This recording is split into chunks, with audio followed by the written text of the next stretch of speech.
नमस्कार, स्वागत है आपका इंडिया वॉइस पे। मैं हूं आपके साथ स्वीटी दीक्षित। सीधे चलेंगे राज्यसभा, जहां की सदन की कार्रवाई शुरू हो रही है।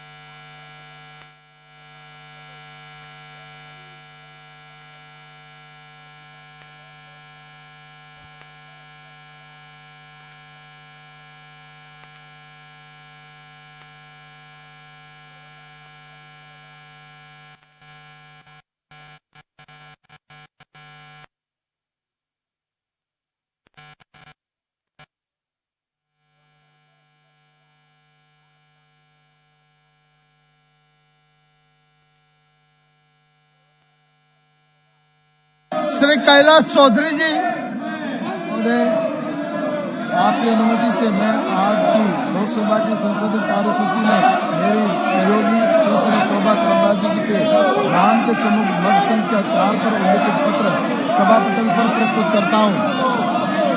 Item number 5, doctor Virendra Kumar ji महोदय, आपकी अनुमति से मैं आज की संशोधित कार्यसूची में क्रम संख्या 5 पर मेरे मंत्रालय में साथ ही राज्य मंत्री सुश्री प्रतिमा भौमिक जी के नाम के सम्मुख उल्लेखित दस्तावेज सदन के पटल पर रखता हूं। धन्यवाद। Item number 6, doctor L Murugan ji. Rahul Gandhi माफी मांगो। I raised to lay on the lay of the house the papers mentioned against my name at serial number 6 to the previous list of the business. Thank you, sir. हाँ, आप इधर जाइए। Item number 7, Shri निशित प्रमाणिक जी। अरे भैया आगे। माननीय अध्यक्ष महोदय, आपकी अनुमति से मैं आज की कार्य संचालन की संशोधित सूची क्रमांक नंबर 7 पर मेरे नाम के समक्ष रखे गए दस्तावेजों को सभा पटल पर रखता हूं। Item number 8, Shri Girish Chandra ji.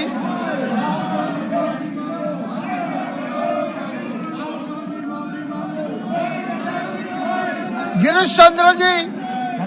मैं आज की संशोधित कार्यसूची में क्रम संख्या 8 पर मेरे नाम के सामने तथा सूचीबद्ध सभा पटल पर रखे गए पत्र संबंधी समिति 2022-23 के 102 में से 105 में प्रतिवेदन हिंदी तथा अंग्रेजी संस्करण प्रस्तुत करता हूँ। आइटम नंबर 9, और जो जिस तरीके से बहुत ही अच्छे तरीके से हमारे सदन के बारे में, स्पीकर और चेयरमैन के बारे में और एक प्रकार से भारत के लोकतंत्र के बारे में जिस प्रकार से एक नेता ने हस्तक्षेप किया है, ये बहुत ही गंभीर विषय। इसमें भारत के सदन में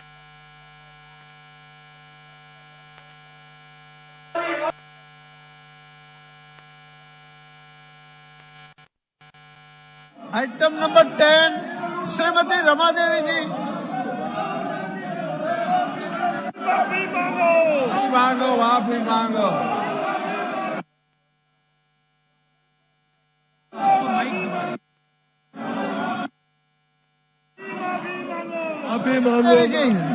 राहुल गांधी माफी मांगो। Make it on. Rahul Gandhi माफी मांगो। माफी मांगो, माफी मांगो, माफी मांगो, माफी मांगो। क्रम संख्या 10 पर यथासूचीबद्ध सामाजिक न्याय और अधिकारिता संबंधी अस्थायी सहमति 2022-2023 प्रतिवेदन हिंदी और अंग्रेजी संस्करण प्रस्तुत करती हूँ। Item number 10A, Shri Prahlad Joshi ji, मंत्री जी। Sir, I rise to present the 41st report of the Business Advisory Committee. Item number 11, Shri Prahlad Joshi ji. Sir, I rise to move the following, that this House do agree with the 40th report of the Business Advisory Committee presented to the House on 13th March 2023. प्रश्न ये है कि यह सभा कार्यमंत्रणा समिति द्वारा दिनांक 13 मार्च 2023 को सभा में प्रस्तुत 40वें प्रतिवेदन से सहमत है। जो सदस्य इसके पक्ष में है वो हाँ कहे, जो सदस्य उसके विरोध में है वो ना कहे। मेरे विचार में निर्णय हाँ वालों के पक्ष में हुआ, हाँ वालों के पक्ष में हुआ, प्रतिवेदन स्वीकृत हुआ। नियम 377 के अधीन सभा पटल पर रखे जाने वाले मामलों में के अधीन उठाने अनुमति प्रदान की गई है। वे अपने मामले के अनुमोदित पाठ को तुरंत ही व्यक्तिगत रूप से सभा पटल पर रख दे।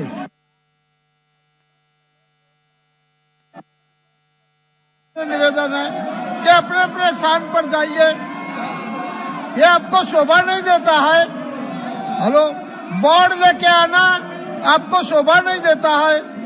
आप सभी लोग वरिष्ठ लोग हो, मेरा आप सभी से निवेदन है कि आप लोग अपने अपने स्थान पर बैठ जाइए।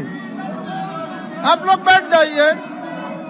सभा की कार्यवाही बुधवार दिनांक 15 मार्च 2023 को प्रातः 11 बजे तक के लिए स्थगित की जाती है।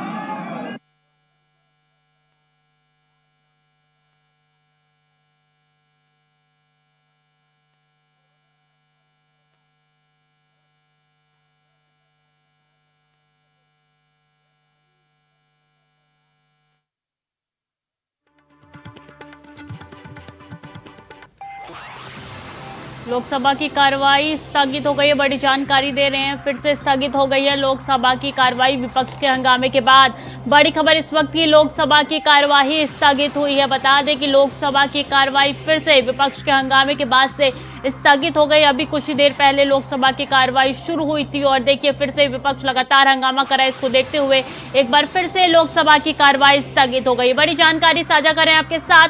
लोकसभा की कार्रवाई स्थगित हुई। बड़ी खबर आपको दे दें, लोकसभा की कार्रवाई फिर से स्थगित हो गई है। सुबह तकरीबन 11 बजे ये कार्रवाई स्थगित होकर 2 बजे तक हुई थी और देखिए फिर से 2 बजे से अब ये स्थगित कर दी गई है।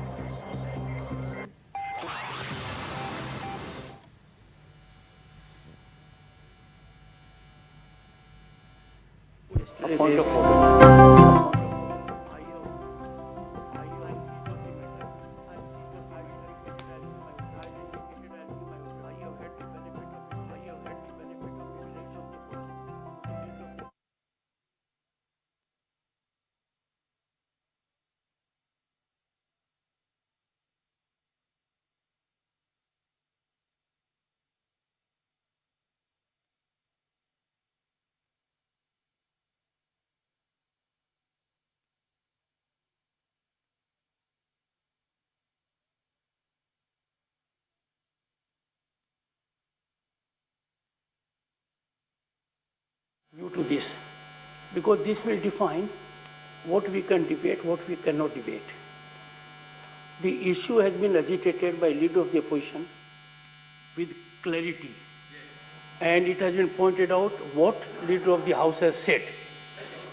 So, though with clarity, leader of the house has been very focused on what he said. Leader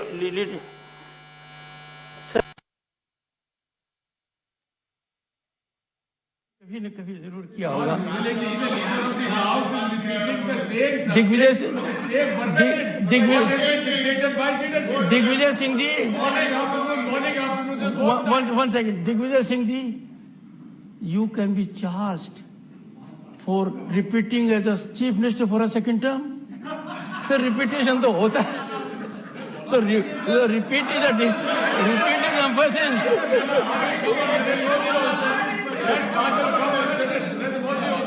Meaning thereby repetition is healthy for democracy. Am I right?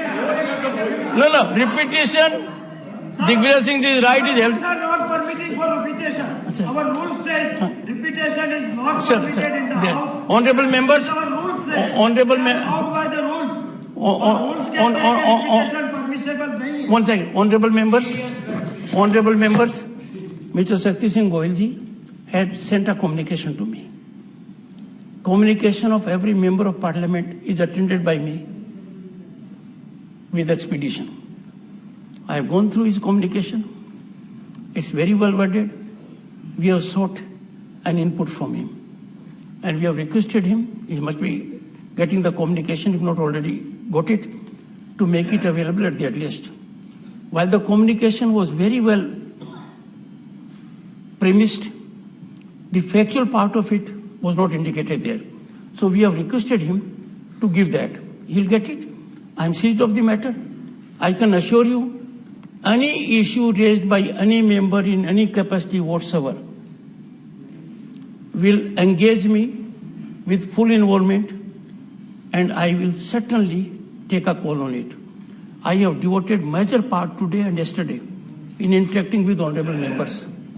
We have examined the situation, the constitutional provisions, the rules we have framed, the directives that have been imparted by earlier chairman, the directives that have been imparted in the Lok Sabha, the situation that is obtaining elsewhere in the globe, and then we have to take a view. Suppose we hold today that even if the entire House is of one voice, but the rule comes in between for discussion, we will have to deal with that. So we are meeting the floor leaders today at 2:30, and I am sure you will get my ruling at the earliest, maybe during course of the day or tomorrow, because this is subject to interaction and being enlightened. I on my own cannot have a point of view. I will have a point of view where I will coalesce all other points of view and then take a call. So I'm seized of your matter. You have raised it very carefully, except on one point, that you did not provide me the factual premise on which you seek intervention. You think it is part of the proceeding. I have indicated in my response to you that please spell it out so that I have before me a factual matrix and then take a call. Mr. Bhupendra Yadav. संविधान के article 79 Bhupendra ji, only on this point. Only on this point. No transgression this side or Nothing, that sir. side. Nothing, sir. Sir, संविधान के article 79 में शब्द parliament का उपयोग किया है सर. सर, पार्लियामेंट में राज्यसभा और लोकसभा दोनों आती है. मेरा आपके सामने इस हाउस के दो इंसिडेंट बताने का है. 1957 में सर राज्यसभा की रूल बुक्स में लिखा गया है सर, उस समय लोकसभा के एक सदस्य एनसी चटर्जी होते थे. उन्होंने चेन्नई में जाकर के हाउस के खिलाफ, हाउस के इनेक्शन के खिलाफ बोला और उनका राज्यसभा के अंतर्गत संज्ञान लिया गया.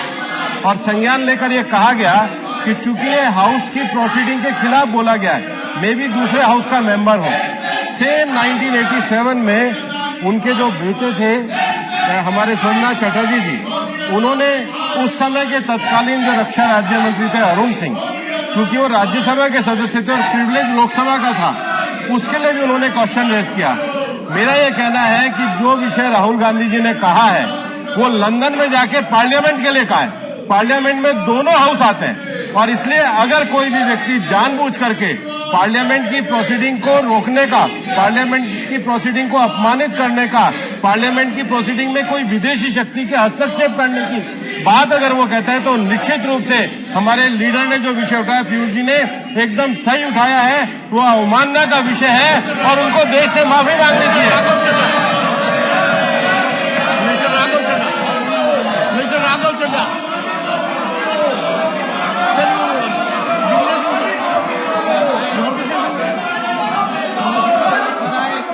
Mr. Raghav, please.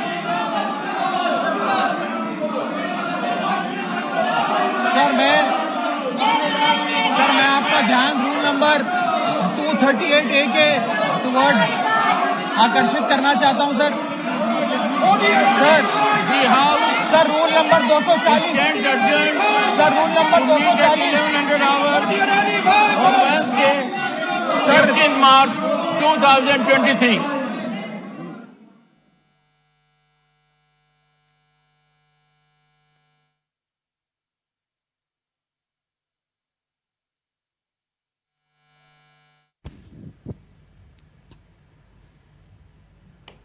बड़ी जानकारी, राज्यसभा की कार्रवाई भी स्थगित हुई है। बड़ी खबर इस वक्त की, राज्यसभा की कार्रवाई भी स्थगित हुई है। विपक्ष के हंगामे के बाद से लोकसभा और राज्यसभा दोनों सदनों की कार्रवाई स्थगित हो गई है। बता दें कल 11 बजे तक के लिए कार्रवाई स्थगित हुई है, यानी कि 15 मार्च सुबह 11 बजे तक के लिए कार्रवाई स्थगित कर दी गई है। बड़ी जानकारी आपको दे रहे हैं कि राज्यसभा और लोकसभा की कार्रवाई स्थगित हो गई है। बड़ी खबर इस वक्त की, दोनों सदनों की कार्रवाई कल तक के लिए स्थगित हो गई है। जानकारी दे रहे विपक्ष के हंगामे के बाद से राज्यसभा और लोकसभा की कार्रवाई कल तक के लिए स्थगित हो गई है। बड़ी खबर इस वक्त के, राज्यसभा की कार्रवाई भी कल तक के लिए स्थगित हुई। सुबह 11 बजे तक के लिए कार्रवाई स्थगित हुई है। बुधवार सुबह 11 बजे तक के लिए लोकसभा और राज्यसभा की कार्रवाई स्थगित हुई है। इस वक्त की बड़ी खबर, लोकसभा और राज्यसभा दोनों सदनों की कार्रवाई 15 मार्च सुबह 11 बजे तक के लिए स्थगित हो गई है।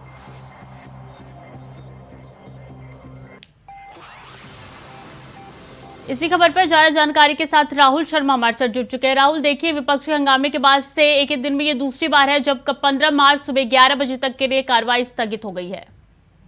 कल जैसे हालात ही आज देखने को मिले हैं। कल भी जब सत्र की कार्रवाई शुरू हुई थी तो पहले लोकसभा फिर राज्यसभा में हंगामे की वजह से कोई कार्रवाई नहीं हो सकी, कोई चर्चा नहीं हो सकी, और आज भी ठीक वैसा ही हुआ। कल भी सदन 2 बजे के बाद जैसे ही शुरू हुआ था तब हंगामे के बाद उसे अगले दिन के लिए स्थगित कर दिया गया था। ठीक वैसी ही स्थिति आज भी देखने को मिली। कल जहां राजनाथ सिंह ने लोकसभा में राहुल गांधी के बयान को लेकर कांग्रेस और राहुल गांधी पर हमला बोला था, वहीं राज्यसभा में केंद्रीय मंत्री पीयूष गोयल ने राहुल गांधी के विदेश दौरे के दौरान यूनिवर्सिटीज़ और अलग अलग प्रोग्रामों में दिए बयानों को लेकर आपत्ति दर्ज कराई थी। आज भी हालात ऐसे ही थे। हालांकि जो ऑस्कर अवार्ड हमारे यहाँ की एक फिल्मी गाने को मिला है, एक डॉक्यूमेंट्री को मिला है, उसको लेकर राज्यसभा की कार्रवाई चली और उसमें बाकायदा ऑस्कर विनर को न सिर्फ शुभकामनाएं दी गई बल्कि इसे एक बड़ी सफलता भारत की माना गया। लेकिन जैसे ही वो शुभकामनाएं देने का सिलसिला थमा, अचानक पीयूष गोयल राज्यसभा में खड़े होते हैं और कल की ही तरह वो राहुल गांधी को लेकर कांग्रेस पर हमला बोलने लगते हैं। इसके साथ साथ आज पीयूष गोयल के बयानों में एक चीज़ और देखने को मिली। उन्होंने जो कांग्रेस के साथ बाकी के 13 विपक्षी दल हैं उन्हें ये समझाने की कोशिश की कि राहुल गांधी ने जिस तरह का बयान विदेश में जाकर दिया है, जिस तरह की छवि देश की खराब करने का काम किया है, संसद के अंदर कार्रवाई नहीं करने दी जाती, इस तरह की बात कहकर संसद का जो अपमान किया है, विपक्षी उन 13 पार्टियों को सत्ता के साथ, सत्तारूढ़ दल के साथ खड़े होकर राहुल गांधी और कांग्रेस पार्टी का विरोध करना चाहिए।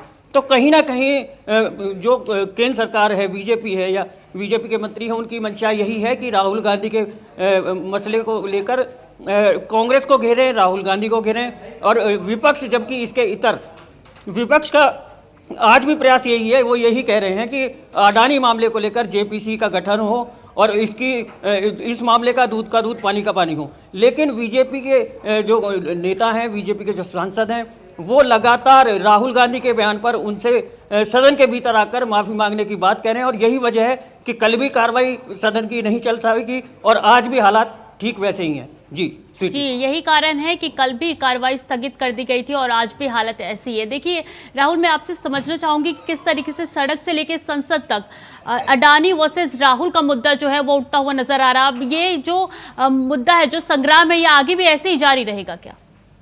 स्वीटी, देखिए साफ तौर पर मैं बता दूं कि अडानी के मामले को लेकर न सिर्फ कांग्रेस बल्कि उसके सहयोगी 13 और विपक्षी दल हैं जो लगातार सरकार को घेरने में लगे हैं। 2024 के मद्देनज़र निश्चित तौर पर विपक्षी दलों ने इस मामले को बीजेपी के खिलाफ एक बड़ा मुद्दा बना दिया था, लेकिन अचानक बीजेपी के हाथ राहुल गांधी का विदेश में दिए बयान आ जाते हैं और उसके बाद उन्हें मौका मिल जाता है उल्टा विपक्ष पर हमला करने का। लेकिन आज के पीयूष गोयल के बयान में एक चीज़ देखने को मिली। पीयूष गोयल ने साफ तौर पर न सिर्फ राहुल गांधी को पर दोबारा हमला किया बल्कि कांग्रेस पर भी निशाना साधा, लेकिन उन्होंने जो कांग्रेस के साथ विपक्षी दल अडानी मामले में जुड़े हुए हैं उन्हें एक सलाह दी कि जिस तरह का अपमान राहुल गांधी ने किया है उसमें जो बाकी के 13 दल हैं उन्हें बीजेपी के साथ खड़ा होना चाहिए और कांग्रेस का विरोध करना चाहिए। तो कहीं ना कहीं पीयूष गोयल का बयान से ये अंदाजा लग रहा है कि पीयूष गोयल राहुल गांधी के बयान के जरिए विपक्ष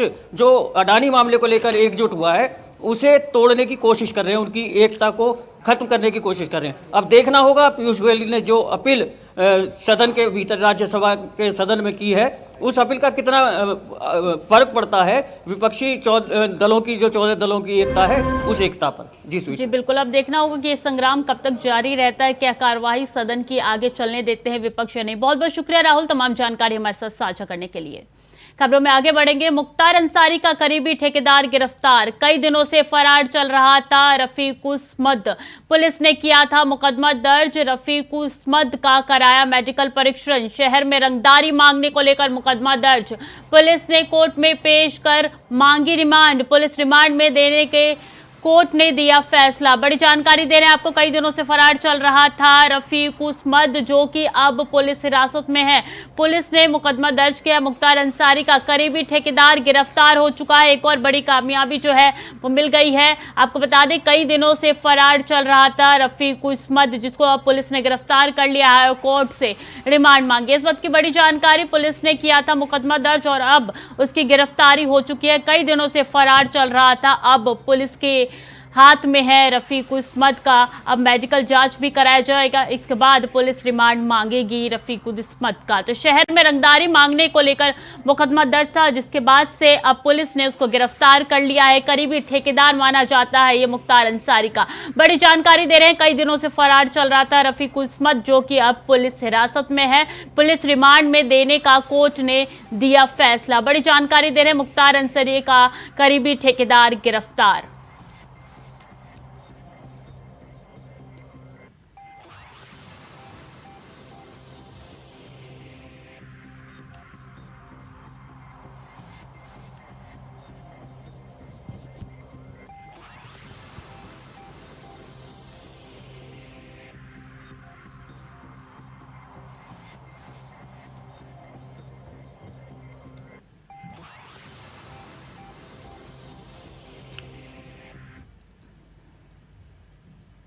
अगली खबर का रुख करेंगे। रायबरेली में संदिग्ध परिस्थितियों में एक युवक का शव मिलने से इलाके में सनसनी फैल गई। शव के पास ने मृतक की बाइक बरामद हुई है। पुलिस ने शव को कब्जे में लेकर पोस्टमार्टम के लिए भेज दिया है। पुलिस मामले की जांच में जुट गई है। महाराजगंज कोतवाली इलाके के गोलहा गांव की पूरी घटना बताई जा रही है।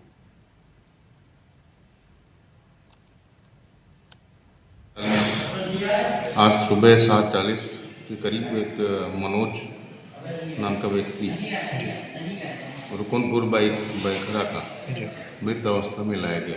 किसके द्वारा लाया गया? पुलिस के द्वारा लाया गया और परीक्षण के उपरांत उसको मृत घोषित कर दिया गया। हाँ, ये करीब। और नोएडा प्राधिकरण पर सोमवार किसानों का प्रदर्शन हुआ था। तब नोएडा प्राधिकरण की तरफ से किसानों पर केस दर्ज कराई गई थी। धारा 307 सहित अन्य धाराओं में थाना फेज 1 में केस दर्ज कराई गई थी। बता दें कि इसमें 36 नामजद और 150 अज्ञात के खिलाफ मामला दर्ज हुआ है। हरोला बारात घर से प्राधिकरण के गेट तक पैदल मार्च निकालकर किसानों ने प्रदर्शन किया था। भारतीय किसान परिषद के अध्यक्ष सुखवीर के नेतृत्व में यह प्रदर्शन किया गया था। जानकारी दे दें कि आबादी सहित अन्य मांगों को लेकर यह प्रदर्शन हुआ था।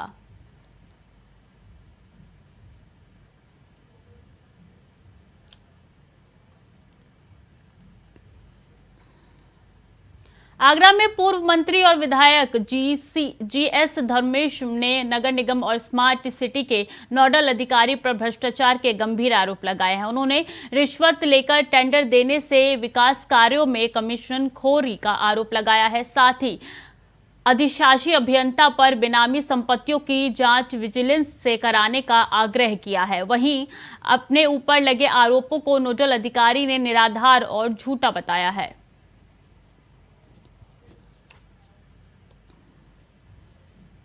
फिलहाल के लिए खबरों में इतना ही। बाकी की जानकारी के लिए बने रहिए इंडिया वॉइस के साथ।